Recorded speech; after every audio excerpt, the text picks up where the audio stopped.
आपल्याला दिसेल की भारतासकट जगभर दिस वे और दॅट वे स्त्रीवर आरोप सुद्धा एकाच काळाचे, एकाच ह्याच्यातले, एकाच प्रकारचे येताना दिसतील.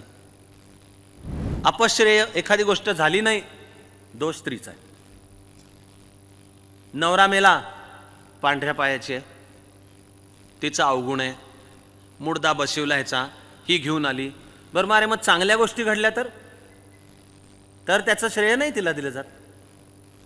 स्टँडमध्ये अनुष्का शर्मा बसली आहे, विराट कोहली 4 वर आउट झाला, क्लीन बोल्ड.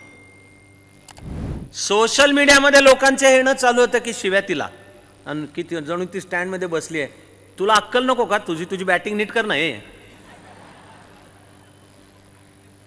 बरं मग 4 वर आउट झाल्याचा जर दोष तुम्ही विराट कोहलीला देताय, तर तो जेव्हा मस्त तुफान तुडवत अशक्य मॅच ऑस्ट्रेलियाच्या पार नरडीतनं अशी खेचून काढतो, त्याचं नाही होय श्रेय अनुष्का शर्माला. मग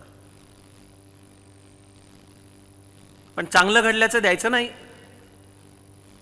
द्यायचे ते दोषच द्यायचे. पार स्त्रीवर बलात्कार झाले तर घरापासून मीडियापर्यंत चर्चा होतात की तिचाच दोष आहे. ती कुठल्या तरी मित्राबरोबर दिल्लीमध्ये रात्री सिनेमा पाहायला गेलीच कशाला? स्त्रीनी कसं तिची जागा सांभाळून राहिली पाहिजे.